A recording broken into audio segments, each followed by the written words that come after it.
नमस्कार, हमारा उत्तराखंड देख रहे हैं आप और मैं हूं आपके साथ ज्योति। मुख्यमंत्री पुष्कर सिंह धामी और केंद्रीय राज्य मंत्री जनरल वीके सिंह ने सिलग्यारा टनल रेस्क्यू ऑपरेशन का जायजा लिया। साथ ही टनल के प्रवेश द्वार पर स्थित बाबा बौखनाग का आशीर्वाद भी लिया। टनल में चल रहे राहत एवं बचाव कार्यों का सीएम ने स्वयं जाकर जानकारी ली। टनल में स्थापित ऑडियो कम्युनिकेशन सेटअप के माध्यम से अंदर फंसे श्रमिकों से मुख्यमंत्री ने बातचीत की। वहीं बचाव कार्य में जुटे लोगों की प्रशंसा करते हुए उन्होंने कहा कि इस कार्य को हमेशा याद किया जाएगा। प्रधानमंत्री नरेंद्र मोदी ले रहे पल पल की अपडेट। वहीं फंसे श्रमिकों को सुरक्षित बाहर निकालना ही हमारी पहली प्राथमिकता है।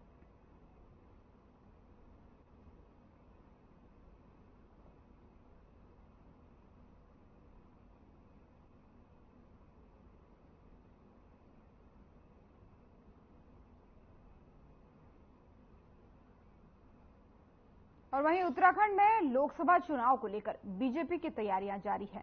वहीं दूसरी ओर शंखनाद अभियान की समाप्ति के बाद उसकी तैयारी को परखने के लिए आपको बता दें कि गढ़वाल और कुमाऊं मंडल में बीजेपी सोशल मीडिया द्वारा वॉलंटियर्स समिट की तैयारी कर रही है।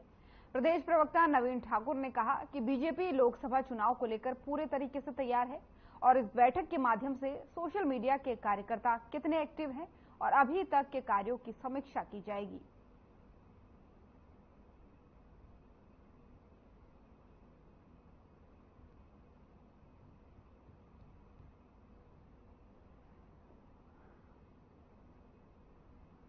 देखिए, जो हमने भी प्रशिक्षण किए पूरे प्रदेश में शंखनाद अभियान के तहत हर जिले की बैठक और हर विधानसभा स्तर तक हमने जो बैठकें की, उसकी तैयारी को परखने के लिए अब दोनों मंडलों में एक सोशल मीडिया की वॉलंटियर्स मीट गढ़वाल में और एक कुमाऊं में बड़ी मीट होने जा रही है।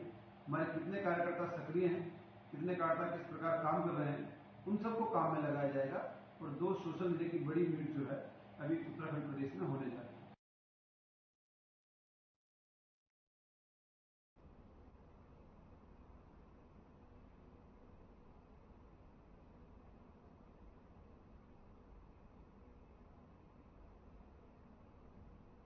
देहरादून से आपको खबर बता रहे हैं, जहां लोकसभा चुनाव की तैयारियों में बीजेपी लगातार जुट गई है। 2024 लोकसभा चुनाव अब नजदीक हैं और इसको लेकर के वॉलंटियर समिट की जोरदार तैयारियां हैं। बीजेपी भी लगातार तैयार है और कार्यकर्ताओं के साथ कार्यों की समीक्षा करने के लिए तैयार है।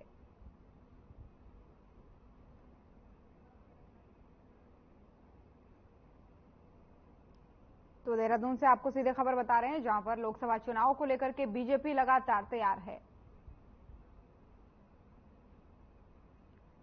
सूबे के सैनिक कल्याण मंत्री गणेश जोशी ने जम्मू कश्मीर के राजौरी सेक्टर में आतंकवादियों से हुई मुठभेड़ में शहीद हुए भारतीय सेना के वीर जवानों को पुष्प चक्र अर्पित कर उनको श्रद्धांजलि दी। इस मौके पर सैनिक कल्याण मंत्री गणेश जोशी ने 2 मिनट का मौन भी रखा।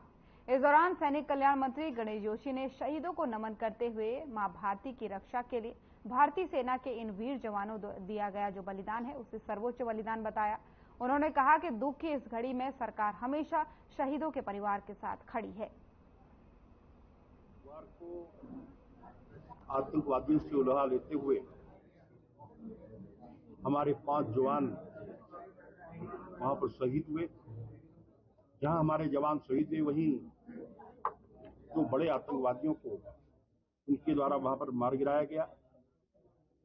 कैप्टन प्रांजल, कैप्टन शुभम गुप्ता, हवलदार अब्दुल मजीद, ट्राटूपर सचिन और हमारे नैनीताल के लांस नायक संजय बिष्ट, जिन्होंने आतंकवादियों से उड़ा लेते हुए अपने प्राणों की आहुति दी। आज उनको अपने श्रद्धा हमने यहाँ पर अर्पित किए हैं। एक छोटे से नोटिस पर भारी संख्या में पूर्व सैनिक व हमारे कार्यकर्ता यहाँ पर हैं। जनरल सब्रवाल साहब यहाँ पर हैं, कर्नल चूना साहब यहाँ पर हैं, कर्नल थापा जी यहाँ पर हैं, कई लोग यहाँ पर हैं। पूर्व भारतीय क्रिकेटर हरभजन सिंह देहरादून पहुंचे, जहां उन्होंने छुट्टियों में समय बिताने और बच्चों को खेल से जोड़ने के लिए दुनिया के प्रसिद्ध स्मैश के केंद्र का उद्घाटन किया।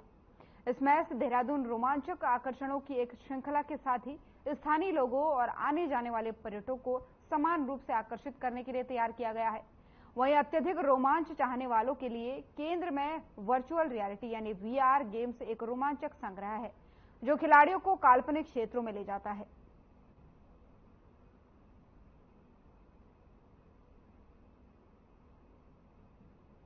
मेरे लिए ये जगह बहुत खास है। देहरादून या पहाड़ों से मुझे बहुत प्यार है। हिमाचल हो, देहरादून हो, ये मैं हमेशा अपने आप को बड़ा खुश महसूस करता हूँ जब मैं पहाड़ों में रहता हूँ तो आता हूँ। तो मैं यहाँ हूँ, क्रिकेट हो रही है, तो इससे बड़ी बात क्या हो सकती है।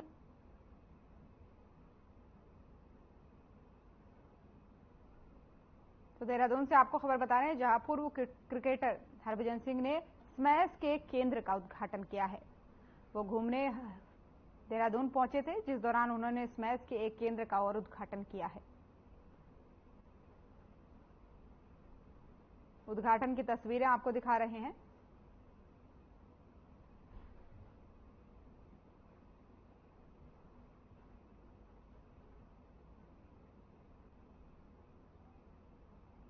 कुछ महीने पहले भारी बारिश के चलते आई आपदा के दौरान जहां एक तरफ किसानों को भारी नुकसान हुआ था, वहीं आपको बता दें कि लोगों के घर में भी पानी भर जाने से घरों का सामान और जो उनके मकान में जो थे वो बहुत ही क्षतिग्रस्त हो गए, जिसके चलते लोगों को कठिनाइयों का सामना करना पड़ रहा है। इस दौरान विधायक प्रदीप बत्रा ने साथ ही उनकी पत्नी समाज सेविका मनीषा बत्रा, जिलाध्यक्ष बीजेपी शोभाराम प्रजापति भी मौजूद रहे।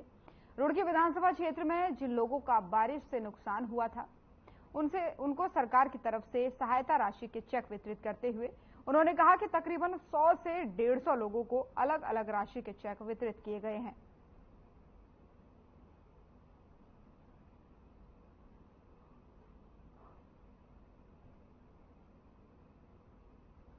सबसे पहले तो मैं अपने माननीय मुख्यमंत्री जी को धन्यवाद करना चाहूँगी कि जो विधायक जी ने यहाँ बहुत मतलब सभी जो हमारी कैंप ऑफिस का परिवार है, टीम है, सब ने मिलकर बहुत मेहनत करी थी। सबके घर जा जाकर सब देखा कि कौन कौन ज़रूरतमंद हैं, किनको इतने प्रभावित हुए हैं आपदा से, उन सबके लिए राहत के कुछ आ सके वहाँ से सामग्री या पेमेंट जो भी है, चेक, तो वो सीएम साहब को दिए थे इन लोगों ने वहाँ जाकर, और उन्होंने इसके लिए संज्ञान में लिया और चेक आज वितरित किए जा रहे हैं उसी के लिए। तो हम अपने सीएम साहब को धन्यवाद करना चाहेंगे इसके लिए।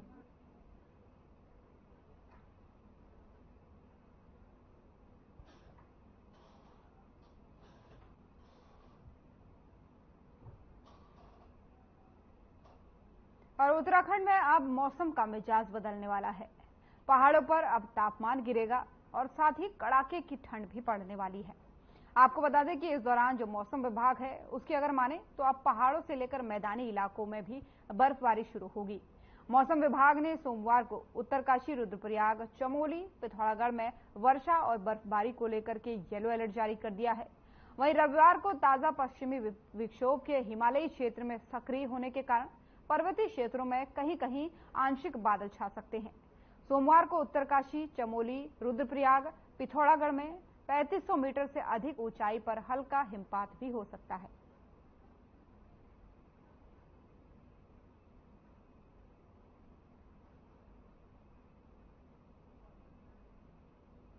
तो देहरादून से आपको खबर बता रहे हैं, जहां पर आप पहाड़ों में तापमान लगातार गिर रहा है और साथ ही साथ इस बीच मौसम विभाग ने कई जिलों के लिए, पिथौरागढ़ समेत कई जिलों के लिए बारिश का अलर्ट भी जारी कर दिया है और साथ ही साथ हल्की बर्फबारी भी इन जिलों में हो सकती है, ऐसा मौसम विभाग का कहना है। तो ताजा अपडेट यही है कि मौसम विभाग ने अभी बारिश और कड़ाके की ठंड को लेकर के उत्तराखंड में येलो अलर्ट जारी कर दिया है।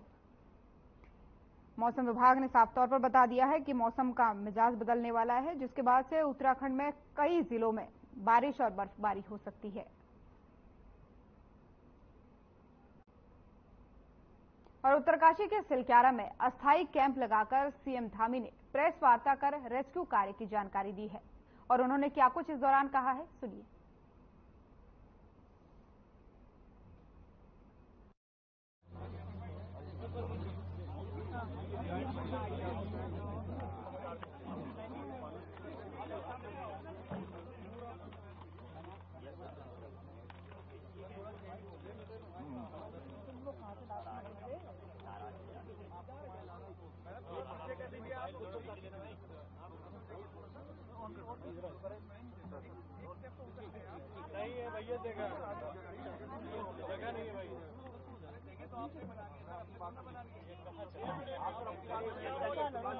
साथ हो जाइए भैया। हो गया।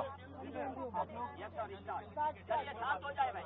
देखिए, आप सभी लोग जानते हैं कि ये जो रेस्क्यू ऑपरेशन है ये बहुत ही कठिन परिस्थितियों में और चुनौतीपूर्ण परिस्थितियों में चल रहा है और बहुत नज़दीक पहुंचने के बाद जिस प्रकार से मशीन फंस गई, आगे कोई फिर से कोई गडर या कोई स्टील रॉड उसमें लग जाने के कारण से, तो अभी चूंकि उसको काट के पहले 1 मीटर काट के निकाल रहे थे, लगभग 20 मीटर अभी बाहर निकल चुकी है और 20-25 मीटर करीब अभी और निकलनी है, 25 मीटर से ज़्यादा है। तो जो भी समय लगेगा हम लोग एक्सपेक्ट कर रहे हैं कि कल मॉर्निंग तक ये जो है मशीन पूरी निकल जाएगी और निकलने के बाद उसके बाद मैनुअली उस पर आगे बढ़ेंगे और अंदर जो लोग हैं उनके गब्बर सिंह, सबा अहमद और सरबियर मिश्रा, उन सभी से अखिलेश से मेरी अभी बात हुई है, मैंने कुछ बात करी है। उन सबके हौसले बिल्कुल मजबूत हैं। वो लोग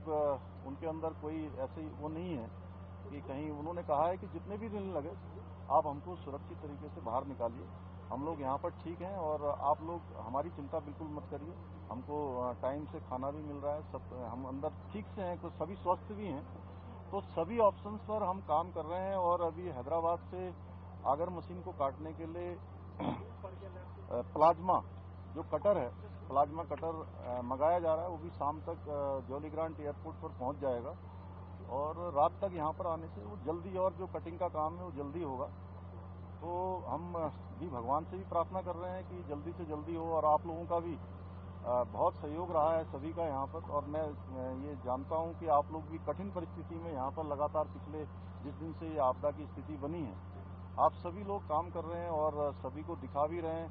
आप देख रहे होंगे कि भारत सरकार के स्तर पर हो, राज्य सरकार के स्तर पर हो, सभी हमारी एजेंसियाँ, सारे लोग अपने फुल एफर्ट्स कर रहे हैं, जितने एफर्ट्स हो सकते हैं कर रहे हैं। और माननीय प्रधानमंत्री जी प्रत्येक दिन हर प्रकार से, मतलब कि कितनी वहाँ पर प्रोग्रेस हुई है, क्या परेशानी उसमें ऑपरेशन में आ रही है, अंदर सारे लोग सुरक्षित हैं, ठीक हैं, उनको भोजन पानी इत्यादि की सब व्यवस्था हो रही है और सभी प्रकार की चिंता कर रहे हैं, सभी एजेंसियां भी सहयोग कर रही हैं। तो हम यही एक्सपेक्ट कर रहे हैं और हमारी आशा भी है कि जल्दी से जल्दी ये जो ऑपरेशन है वो हमारा पूरा हो जाएगा।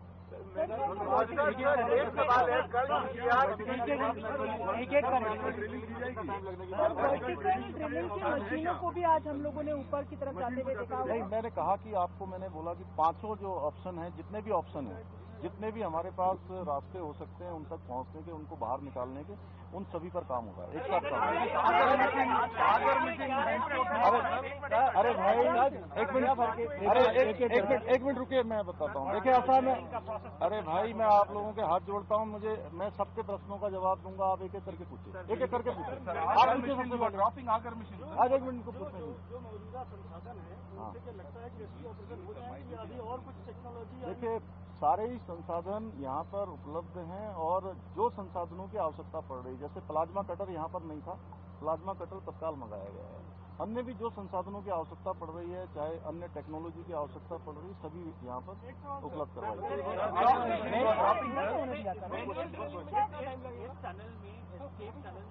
तो क्या ये बड़ी प्रॉब्लम है और क्या देखिए ये कंपनी की तरफ से एक गलती है इसके अंदर? देखिए ऐसा है कि हम सारी चीज़ों को सारी चीज़ें ध्यान में हैं, लेकिन उसके बावजूद हमारा सारा ध्यान इस पर है कि पहले हमारे जो भाई वहाँ अंदर हैं उन सबको बाहर निकाला जाए, उसमें आप सबका भी सहयोग अपेक्षित है। वर्टिकल ड्रिलिंग कब से स्टार्ट की जाएगी? समय सीमा उसकी वर्टिकल ड्रिलिंग कब से स्टार्ट की जाएगी?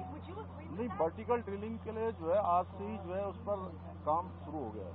सर ये जीपीआर जो था, सर ये जो जीपीआर कहा जा रहा था कि 5 मीटर आगे का पैसेज सेफ है, तो उसके बाद सर ये यहाँ क्यों फेल हो गया, क्यों मशीन टूट गई? और दुनिया भर के टॉप एक्सपर्ट्स हैं सर यहाँ पे, उसके बाद भी इतना बड़ा ब्लंडर हुआ है, कोई रिस्पॉन्सिबिलिटी फिक्स होगी इसमें फाइनली किसी? देखिए मैंने क्या कहा कि ये सब बातें आप लोग सेकेंडरी हैं, सबसे पहले हमारा काम है कि सबको पहले सुरक्षित बाहर निकालें और वो सब चीजें होंगी और उसी पर हम लोग काम कर रहे हैं। कोई प्रयास नहीं हो गए, अभी सारे प्रयास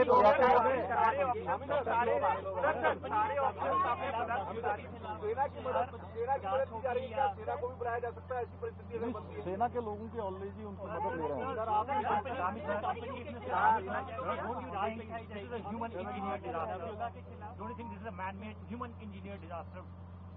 अब देखिए, अभी तो जो भी डिजास्टर की स्थिति है उससे हम लोगों को सबको जो है चुनौतीपूर्ण तरीके से उसका सामना करना है। आपके पीसी में ये बताया जाए कि स्टेटस क्या है 5 जगह का काम का और 2 बार अभी ये कितना हुआ है पर क्या किसी और जगह पर कोई प्रोग्रेस है? बड़कोट की तरफ से हमें पहले बताया गया था कि 9 मीटर तक अंदर पहुंचे हैं। नहीं, वो काम कर रहे हैं, आरबीएनएल वाले लोग वहाँ से लगे हुए हैं, आरबीएनएल वहाँ से काम कर रही है और ऊपर से सतलुज वाले काम कर रहे हैं। अलग अलग तरीके से सभी साइडें अलग अलग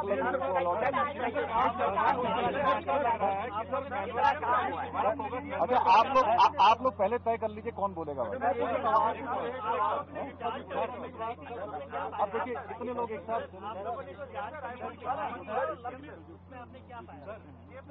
आज हाई पावर कमेटी की बैठक में क्या ऐसा देखिए, एक मिनट मेरी बात सुनिए।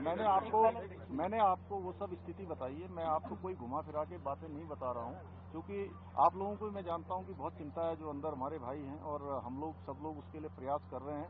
इसलिए मैंने वो बात बताई है जो अभी वर्तमान में स्थिति है। जो टेक्निकल चीजें हैं, जो भी ड्रिलिंग से लेकर कितनी प्रोग्रेस हुई है, कितना क्या और प्रयास हो रहे हैं, कितना और जो है टेक्नोलॉजी की आवश्यकता है, विशेषज्ञों को और बुलाने की आवश्यकता है, कौन कौन इस पर काम कर रहे हैं, इस पर हमारे जो ब्रीफिंग होती है रोज की, उस ब्रीफिंग में आपको सारा विस्तार से बता दिया जाएगा। जीपीआर हमको बताया गया था कि आपको पूरा ब्यौरा दिया गया था जीपीआर मैपिंग का। ये बताया गया कि 5 मिनट में कोई प्रॉब्लम नहीं है और साथ में ट्रेमर्स नापने वाले भी एक्सपर्ट थे। मैं एक मिनट आपका प्रश्न अनुराग जी उसके बारे में थोड़ा बता दीजिए आप। जो ये कह रहे हैं ना आगे का पाइप जो है उन्होंने ये ड्रोन ने देख लिया था कि 5 तक ठीक नहीं है, जो आप बता रहे थे ना मुझे। के तौर पे जो समझ में आता है कि वहाँ पे उन्होंने जो पाइप के मुंह पर रखा थोड़ा तेज कोनिकल शेप में वो देखता है और शायद उसका ये हुआ होगा कि दोनों बार जस्ट पाइप के एंड कर रही होगी और जब वो काटना शुरू करता है तो दैट गेट्स पुल्ड और समथिंग, तो उसके बाद नहीं उसमें ऑगर के साथ अंदर आना। तो सर यहाँ एक्सपर्ट का क्या काम है? क्वेश्चन ये एक ऐसी चीज़ है जो कंपनी वाले खुद हैं जो इस मशीन को बनाए हैं, वो साथ में यहाँ पे उन्होंने ये सब चीज़ जब भी एक्सपर्टीज कहते हैं वो कहते हैं ऐसी ऐसी चीज़ है। उन्होंने बताया था कि 2.1 मीटर पे कोई चेंज आएगा, 3 समथिंग मीटर पे कोई चेंज आएगा। अब उसके बाद ये जो ऑगर अंदर फंस गया, नहीं तो अदरवाइज थोड़ा अंदेशा होता तो मैनुअल प्लान हम कब शुरू कर सकते थे, बट उसी चीज़ पर डिबेट कर रहे थे हम लोग। बट फाइनली ये हुआ कि यदि नहीं है तो उसको तो 10-11-12 मीटर और बचा हुआ है, तो इसको जल्दी से आप जीपीआर को लेके मैपिंग बेसिस पे आप लोगों ने कहा कि हम फुल स्ट्रेंथ से ऑगर मशीन को आगे ले जाएंगे, तो गलत रीडिंग थी कल से। देखिए ऐसा अभी हम लोग, मैं आप लोगों से ये अनुरोध करूंगा, देखिए जितने भी प्रयास हो सकते हैं वो सारे प्रयास हो रहे हैं और आज रात तक पूरी रात भर काम चलेगा। आज ये जो कटर है हमारा प्लाज्मा कटर, वो शाम तक पहुंचेगा। अभी क्या है कि हम लगभग 1 घंटे में 1.5 मीटर काट पा रहे हैं और उसके आने के बाद 1 घंटे में हम 4 मीटर लगभग काट पाएंगे। तो उससे बहुत आसानी से जल्दी जो है हमारा ये 30 मीटर जो बचा हुआ है वो हमको लगता है कि 7-8 घंटे में कट जाएगा। उसके कटते ही मैनुअली अंदर जाएंगे और 1 मीटर 1 घंटे का मैनुअली जो है उसको करने के बाद उसको पाइप को पुश करने का काम शुरू होगा। तो ये मान के चलिए कि जल्दी से जल्दी हो, अगर कोई हर्डल ना आए। जिस प्रकार से आप लोग सहयोग बनाए हुए हैं उसको हम लोग देखिए ऐसा है, हम लोग क्योंकि ऐसे स्थान पर हैं कि यहाँ से हमारे सबके बीच में अगर सकारात्मक भाव रहेगा तो आवाज अंदर तक जाएगी और जो हर्डल जा रहे हैं वो कम हो जाएंगे।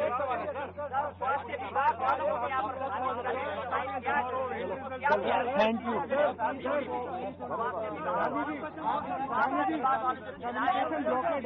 इन्फॉर्मेशन बाहर आती नहीं है, यहाँ कोई आता नहीं, रात भर यहाँ सब लोग बैठे रहते हैं। आप लोगों को शाम को बहुत मीटिंग हो रही है ना? कब हो रही है?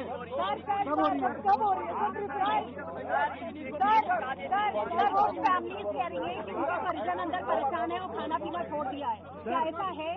क्या किसी ने खाना पीना छोड़ा है अंदर टनल में? मैं बात करके आया हूँ। हर एक मजदूर ठीक है क्या? अभी 2 बार हो जाएगी। सर एक चीज ये बताइए, टनल 5 जगह से खोदी जा रही है, इस टनल का फ्यूचर क्या है सर? कितना सिक्योर है? क्या बाद में समझ नहीं आएंगे? ये सब टेक्निकल लोग बताएंगे, लेकिन मैं आपको यही बता सकता हूँ कि हमारी टेक्निकल लोग सीएम धामी को सुन रहे थे आप। चलिए खबरों में आगे बढ़ेंगे। नारायणबगड़ प्रखंड के कौब गांव में पांडव लीला के 6वें दिन चक्रव्यूह भेदन का मंचन किया जा रहा है। मंचन को देखने पांडव भक्तों एवं दर्शनार्थियों की भीड़ उमड़ी। पिछले 19 नवंबर से प्रारंभ हुए पांडव लीला में हर दिन पांडव भक्तों, ध्यानियों और प्रवासियों का लगातार तांता लगा हुआ है, जिसके कारण प्रखंड के सबसे बड़े गांव कौब में आजकल चहल पहल और रौनक लौट आई है।